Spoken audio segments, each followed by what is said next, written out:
Hello and welcome to this fortnight's videocast. I'm Josey Puliyenthuruthel. We have an exclusive by way of a cover this time.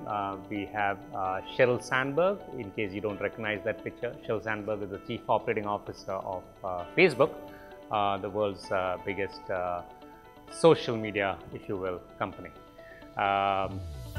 We talked to Sheryl about Facebook and how important India is in Facebook's journey so far and going forward. The story was reported by Sunny Sen, Associate Editor, and he's here with me today to tell us a little bit more on the story.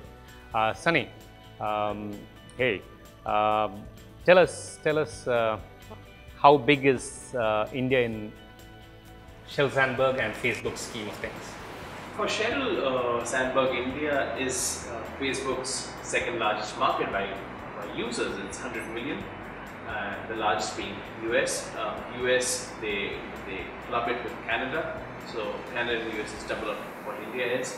And in terms of revenue, it's anywhere between 120 to 150 million dollars, which is very small compared to what US makes alone, which is 3.6 billion last year. But in terms of India's digital spend, that is not an insignificant number. What does India spend? About a billion, 0.5? Yes, $1 billion on its last count. And from that point of view, it's about 12 to 15% of the digital spend, and that they have got in just a year's time, because till about a year back they didn't have sales offices abroad. It's just that last year they set them up. Okay, fascinating. And now, is it just a lucky coincidence that digital seems to be booming in India at this time that Facebook came, or is there more to it? It started happening a few years back when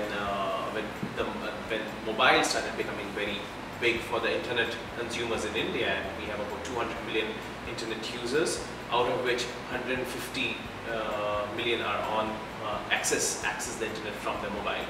And from that point of view, the number of users using Facebook on mobile and the number of users using the internet on mobile are so much more than what we had, and it might be a sort of a coincidence there. Okay, I met Sheryl Sandberg along with you for the interview. She used this term called mass customization. How is that playing out for advertisers in India?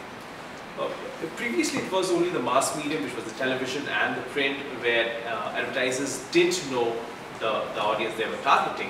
It was just by sheer assumption that they went by. But now in Facebook, they can exactly know the demographic, the gender, the age group, the kind of people, the geographies that geography they are coming from, and they can customize their advertisements and the content accordingly and target it to that right segment of people. I think in a story you talked about a guy who does delivery of babies for premium customers, high-end customers. That's right. Tell us, how does that work? So in that case, what they did, it's a company based out of Bangalore, and they started this concept, and they wanted to target people who are high-end users, and there was a way to look at it. So people who use smartphones and who used Facebook from the smartphones, and people who like brands like Gucci, Prada, Dolce & Gabbana, and Facebook maps that for them and helps them map that, and they created a segment of users in Bangalore who use that kind of, access that kind of content on Facebook, and the ads were targeted to those users. Fascinating, powerful as much as scary possibilities for advertising with Facebook. Thanks, Sunny. We have a couple of other interesting stories in the magazine.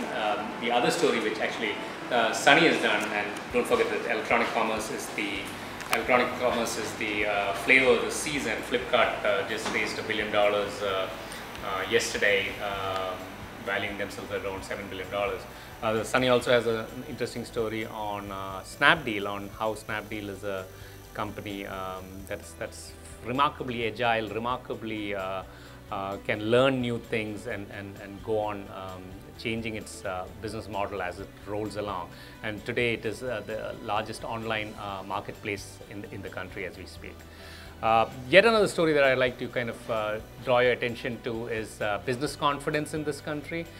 Business confidence as measured by, we basically survey about 500 CEOs and CFOs every quarter, and in the latest quarter that we did shows business confidence at a remarkable rebound in this country. There's very little happening on the ground after a new government took office, but still sentiment seems to be reviving. And to share that story with me, I have the author Manu Kaushik with me. Manu, put the findings of this current survey in perspective for us.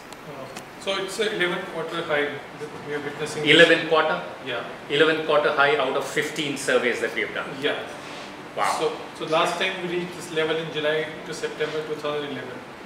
And this is a remarkable jump, we have seen. And the jump is across all the sectors, all the sizes of the businesses. You look at each business, big business, small business, micro businesses, everybody is seeing a jump. Other things which I want to focus is, one of the things we were skeptical about this budget was, finance minister saying that he will achieve a 7 to 8% growth in 3 years. So we asked these people, CEOs, what do they expect? So most of them, 87% of the people say is yes, it is achievable. So which is a, they're saying that it will happen, which is a big deal. Okay, it might seem kind of alien to us in the newsroom, but that's the sentiment going around, right? Okay, thanks Manu, thanks for that. Couple of other stories that I'd like to draw your attention to is a story that we have on GVK Group raising cash via QIP to get out of the deep mess that they are in on debt. And another story is what I'd like to call a death of a factory, on how the Nokia factory in Chennai went down under over a rash of unfortunate coincidences, partly because of the government as well, but how a kind of manufacturing dream didn't kind of take place. Read the latest issue of Business Today on the stands. Easy to recognize, Sheryl Sandberg on the cover. Take a look at it. I'm sure you'll enjoy it. Thanks.